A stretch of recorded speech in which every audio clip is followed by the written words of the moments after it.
Un incendie se déclare dans une usine chimique en Chine. Les habitants soupçonnent une dissimulation. Le confinement d'un campus pendant un semestre entier rend les étudiants fous.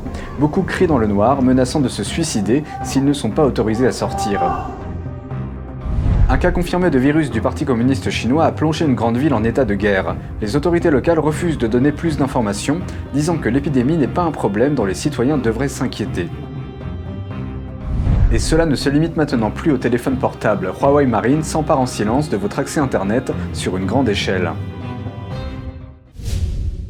Des flammes et de la fumée ont englouti une usine chimique en Chine. La fumée a envahi un comté situé à 145 km de là et les autorités font des déclarations contradictoires. Lors de la journée nationale chinoise de la prévention des incendies, un incendie s'est déclaré dans une usine chimique. L'usine se trouve dans la province du Zhejiang, au sud-ouest de la Chine. Un habitant qui vit à moins d'un kilomètre de là a déclaré qu'il y avait des fumées accompagnées de petites explosions. Pour protéger son identité, nous avons déformé sa voix. Anyway, the air smells really pungent now. Après l'explosion, Huang a quitté sa maison avec une telle précipitation qu'il n'a rien apporté avec lui. Seeing that the chemical plant exploded like an atomic bomb, we didn't dare to stay at home.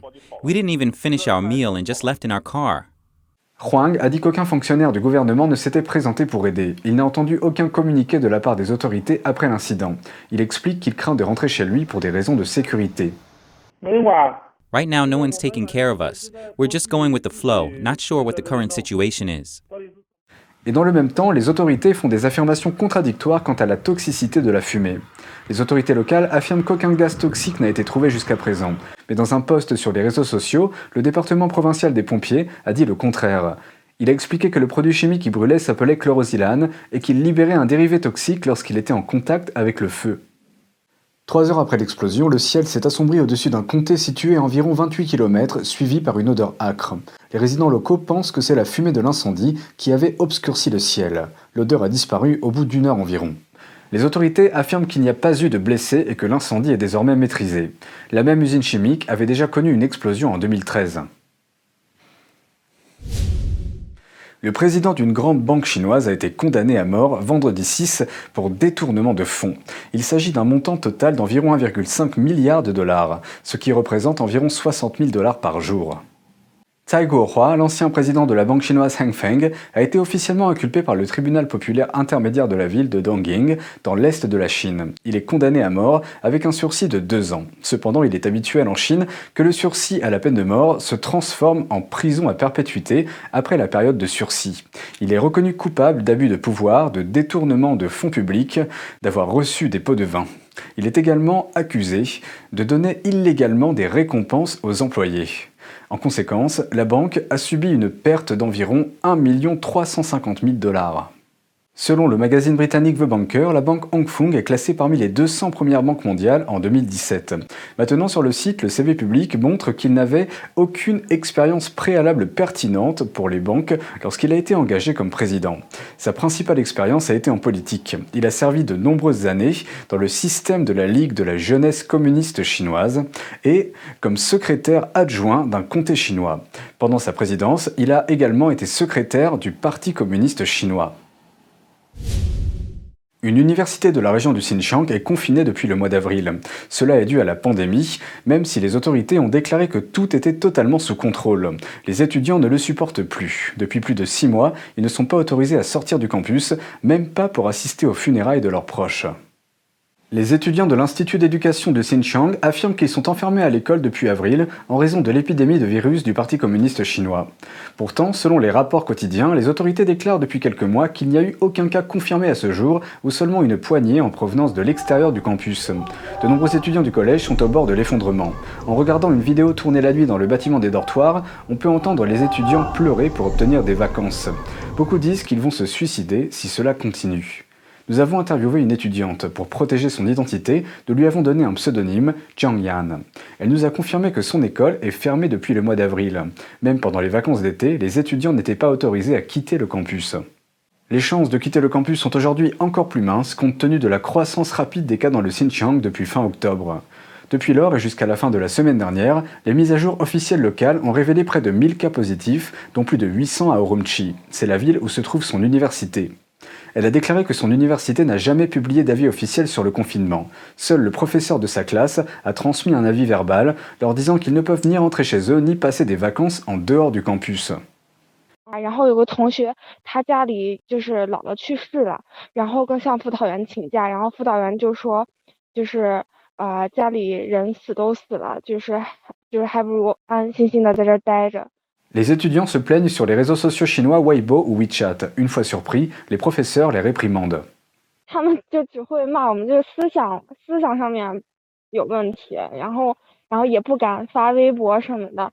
就是一发微博呀什么的，就会被找到那个辅导员那边，然后要不记过呀，要不是干什么的。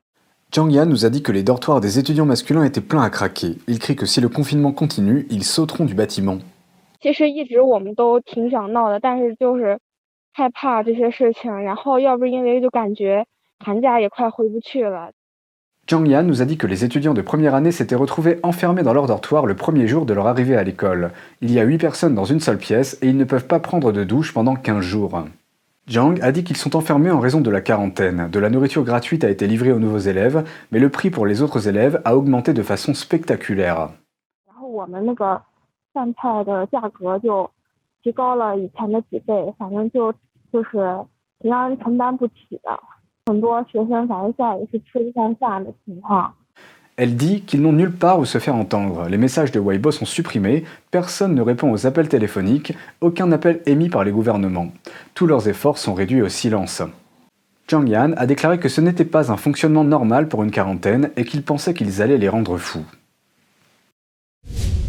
Nous allons maintenant examiner la situation du virus du Parti communiste chinois, ou PCC, dans le nord de la Chine. La ville de Tianjin a signalé un cas confirmé de virus du PCC dimanche 8.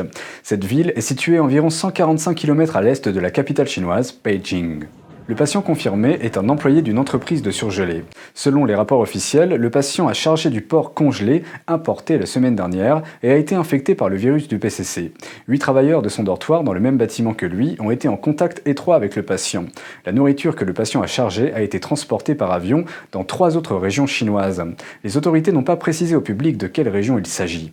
Maintenant, Tianjin a déclaré un état de guerre. Les autorités exigent que les citoyens ne fassent pas de fêtes, de rassemblements et leur demandent de porter le masque. Certains internautes se demandent pourquoi Tianjin est entré en état de guerre avec un seul cas confirmé. Nous avons appelé les centres de contrôle et de prévention des maladies d'un quartier de la ville. Le patient qui a chargé du porc congelé importé et qui a été infecté par le virus était dans ce district. Notre reporter a appelé en tant que résidente locale, voulant obtenir plus d'informations sur l'épidémie. Le CDC lui a dit de ne pas s'inquiéter, mais a refusé de lui donner plus d'informations. 那咱现在到底检测出来几例了？那现在都不知道哎。你再看那个官方的那个信息就行，你别听别人传。那他那个8个专列工现在怎么样了呀？现在我们也不知道啊。哎呀，那你们是疾控中心的，应该知道哎，哈。那我们那个疾控中心的知道，我就在电话里跟你说一顿，有什么用呢？ 这一个人检测说，那别人又去拉货的话，这不是还有危险吗？那些人走到哪去了也不知道哎。我跟你说呀，你这就是替古人担心了。你要真这样的话，武汉的时候要让你这样操心，你还受得了吗？你还？那是住在就是是汉古街哪个小区啊？不知道。那这次是什么原因得的？是人传人还是说是什么猪蹄还是海鲜啊？到底怎么回事啊？这都闹不清楚，我不知道。哎，那你们疾控中心不知道啊这个事情啊？但是我们不能对外说，那个这也不是你该关心的问题呀，是吧？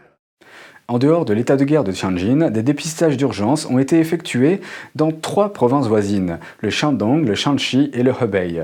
De nombreux endroits dans la province de Jilin ont également publié des avis à ce sujet. Pfizer Inc. a déclaré lundi 9 que son vaccin expérimental était efficace à plus de 90% dans la prévention contre le virus. Ces informations ont été données sur la base des données préliminaires d'une étude de grande envergure. C'est peut-être une avancée majeure dans la lutte contre la pandémie.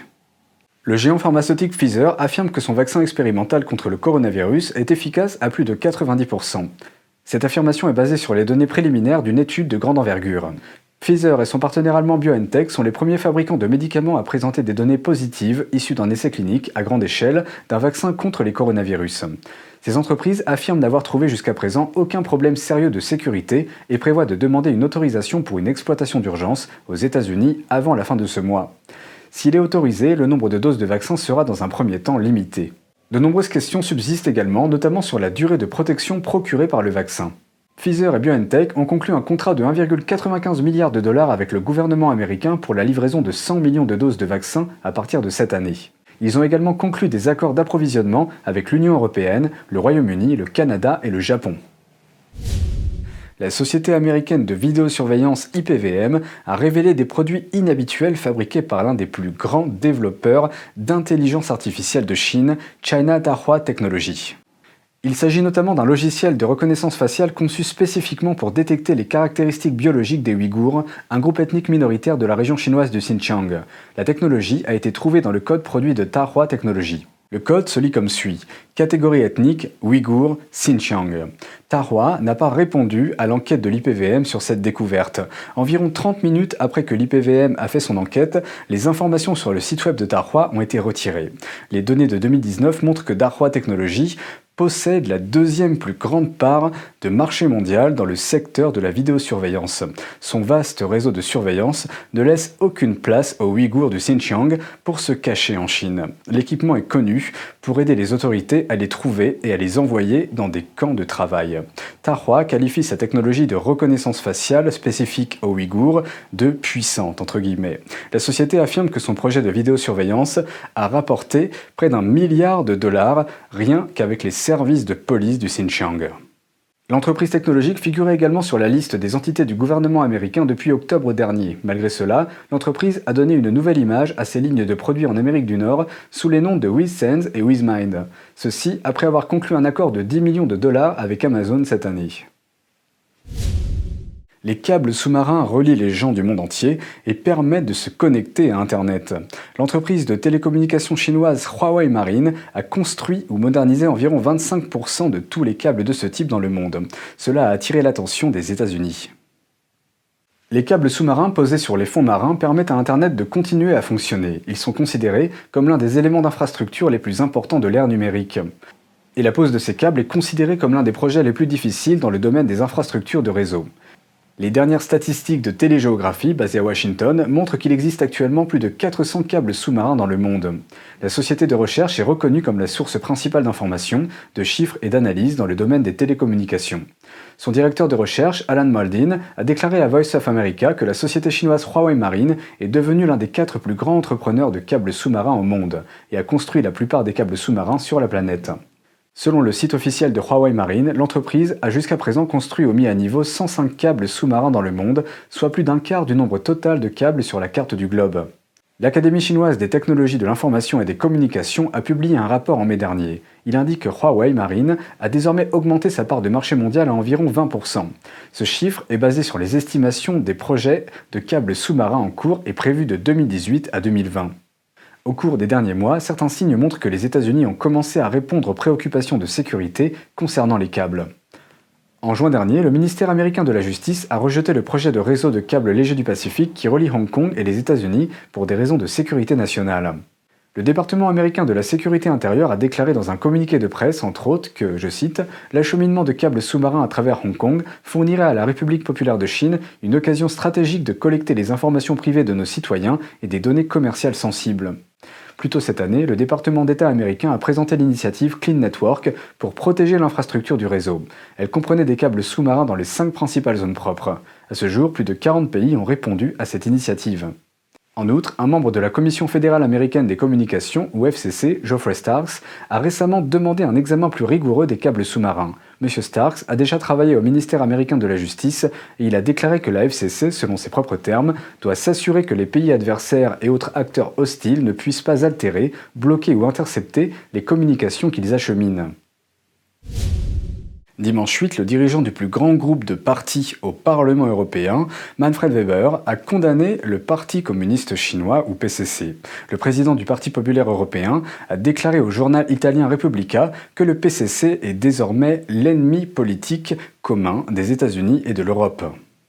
Il a déclaré « Nous avons besoin d'une stratégie commune face à la Chine. C'est un ennemi politique parce qu'il remet en question les bienfaits de la démocratie. » Dimanche 8 également, le président de la Commission des relations étrangères du Parlement allemand a déclaré que l'Allemagne aiderait les États-Unis à lutter contre le PCC. Il dit qu'il y a désormais une opportunité de développer une stratégie permettant aux États-Unis et à l'Europe de s'assurer que le PCC respecte les réglementations internationales. Il a également déclaré que l'Allemagne doit entamer une discussion stratégique sur la manière de contrer le Parti communiste chinois. L'accord controversé de l'initiative Ceinture et Route entre la Chine, l'Australie et l'État de Victoria pourrait bientôt être annulé. Le Parlement australien doit examiner le projet de loi sur les relations extérieures dans le courant de la semaine.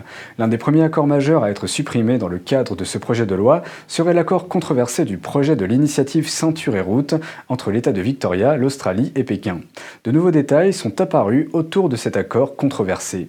La chaîne câblée australienne Sky News a obtenu l'information en vertu de la loi sur la liberté de l'information. L'accord remonte à l'été 2018. Un courriel du 8 juin détaille l'échange entre le gouvernement du Premier ministre victorien Daniel Andrew et la Commission nationale chinoise de développement et de réforme. Mais l'initiative Ceinture et Route de la Chine n'est pas le seul sujet à être qualifié de controversé. Le projet de loi sur les relations étrangères l'est également. Le Parti travailliste, qui est de la branche socialiste, demande une révision de la loi. Les sénateurs travaillistes affirment que le projet de loi imposerait une charge importante aux universités. Le projet de loi donnerait au gouvernement fédéral le pouvoir d'annuler les accords entre les différents États avec les gouvernements étrangers qui sont considérés comme une menace pour l'Australie. Les sénateurs travaillistes affirment que les universités n'ont pas été averties avant que le projet de loi ne soit proposé. Ils ont ajouté que les universités pourraient avoir besoin de mieux comprendre les types de risques que représentent les gouvernements étrangers. La majorité des sénateurs du gouvernement ont soutenu le projet de loi. Cela intervient dans un contexte de relations tendues entre la Chine et l'Australie, en raison du virus et du commerce. Regard sur la Chine, c'est fini pour aujourd'hui. Merci pour votre présence et votre soutien. N'hésitez pas à partager nos vidéos pour nous aider à diffuser une information non censurée sur la Chine et à défendre la liberté de la presse et les droits de l'homme. Très bonne soirée et à bientôt.